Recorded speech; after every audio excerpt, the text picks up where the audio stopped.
Hello, Phalonians. I'm Lore Master Matt, And I'm Phelan John. and welcome to the Bellringers. From time to time, we're going to record a series on a special topic, and you'll find that in these sessions, the Bellringers. The Lord Mayor of Teradim, Varain Qualtara, employs many young people, generally waifs and strays like John and I, to roam throughout Teradim, ringing a bell and shouting proclamations from the Lord Mayor or the news of the day. Besides a daily stipend, bell ringers are often stopped on the streets by the affluent of Teradim and asked to give the news to them personally, for which they receive a copper or two for their time. We are your bell ringers, and today the news is a starting point for lore and your journey through the world of Phalon.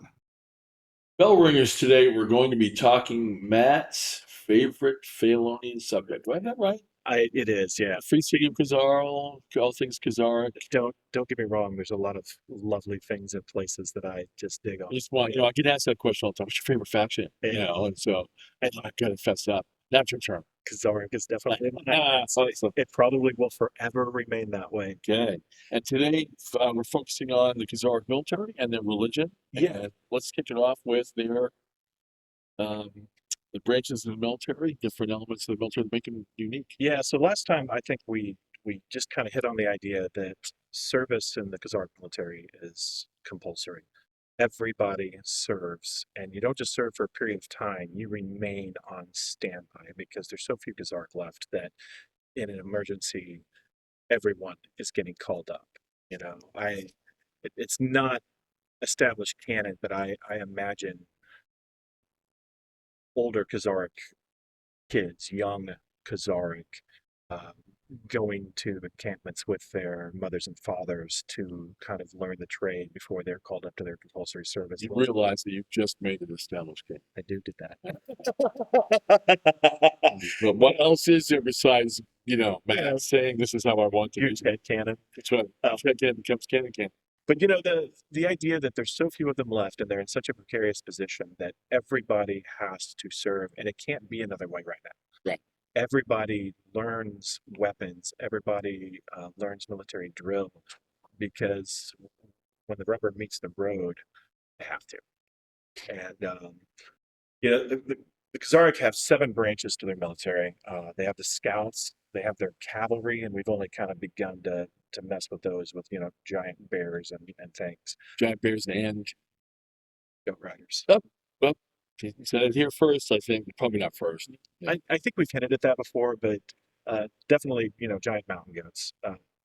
And engineering, infantry, projectile. Obviously, they've got those beautiful double crossbows. Special. So is a Franchar is a grenadier an engineer? I think that a Franchar is a grenadier. Okay. Or a grenadier is an engineering bringer. Right, because they're a tinkerer, right? Right. They're not exactly something that you would want to rely on 24/7. No, they're going to keep it working and point it generally at the enemy and let it go. Most of the time. Yep. Special operations, which is Runic Corps and the PDC, and of course a corps of officers that are career military and not just folks that come out from campaigns when they're called. On top of those 7 branches, there are 7, and you notice that number keeps popping up, and we'll talk about why here in a minute. But there's 7 army groups that I can't tell you how comfortable I am with a smaller than a regular human-sized person in a fantasy background having 7 be their number. I'm not going to go into any more detail. You don't need to. I personally am comfortable. You're just carry on, sir. You're so comfortable. You're exuding comfort over there. There's these army groups, and the Khazaric excel at combined operations forces. You have all of those different branches of the military, but they learn to operate together and fight together. And there's these 7 army groups.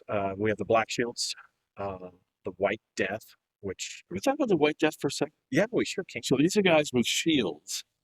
In your mind, what's in their other hand? Well, it depends. I mean, you have your hammers. Hammers, okay.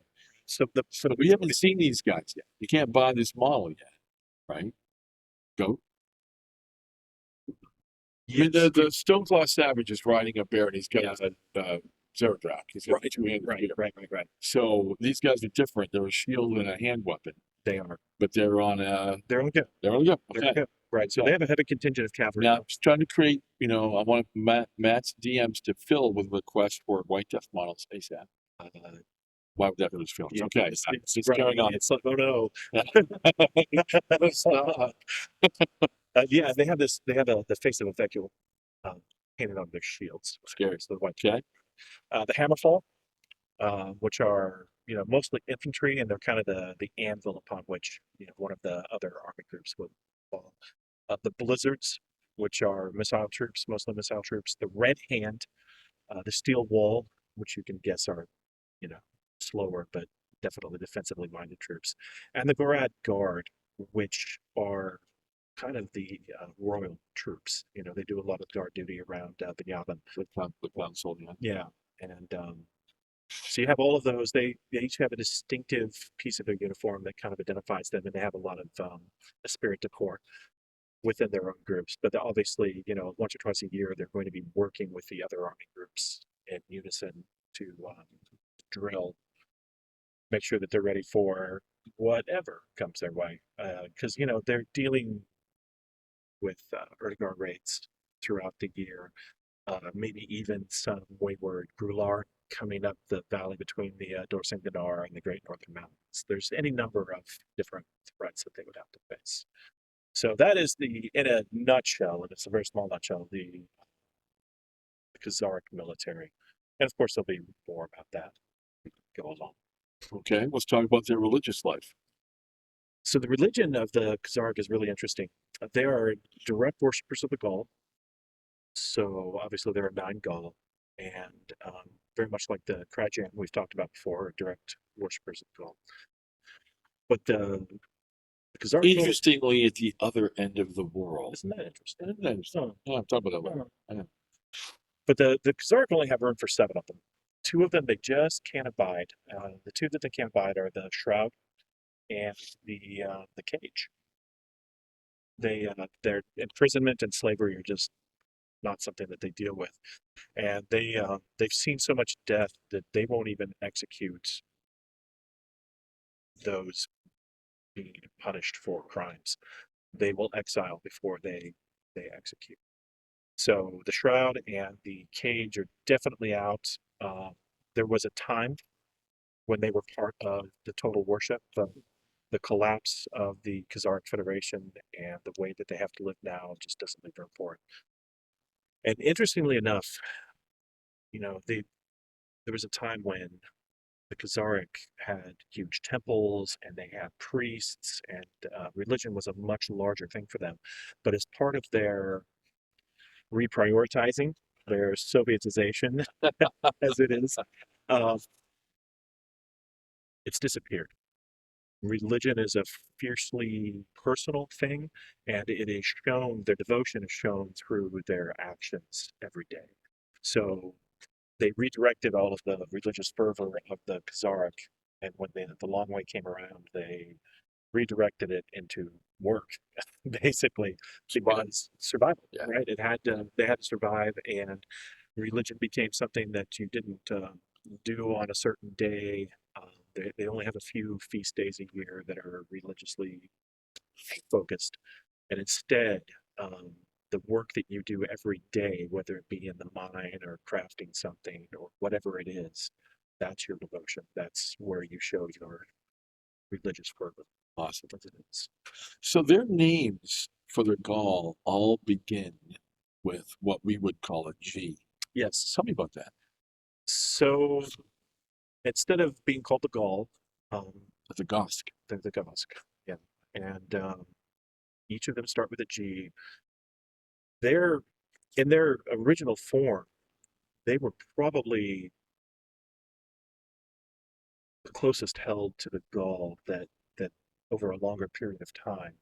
Trajan, they kind of deviated and bent the Gaul to their own ends. I would say that's probably true. The Kuzaarl are the closest to the original division by the creator into 9 aspects. Right. And so they each started with what I don't think they considered a holy letter or anything like that, but that's It's reserved for But it's tying it together. It's a Yeah. connective tissue. Yeah. Yeah. That's very cool. And there are still Kuzaarl priests, but they have devoted their life to two practices: first, demon hunting, and second, resettlement when the long way is finally over. When Take back the cities that were lost. yeah, Yeah. when survival isn't the order of the day, but maybe someday expansion.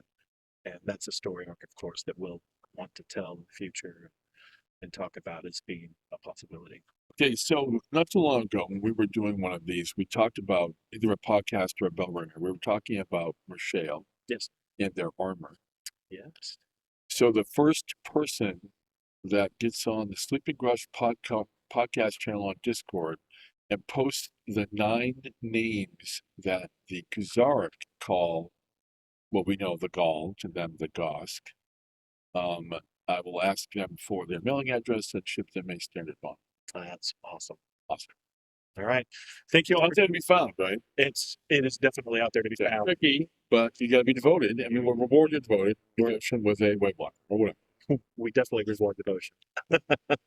Thank you all for joining us. Next time, we're going to start a new faction. We're going to start working on Corona next time. Ooh, So I'll be playing that. that's That's right. my wheelhouse. Okay, Thank you all for joining us for Bellringers, and we'll see you next time.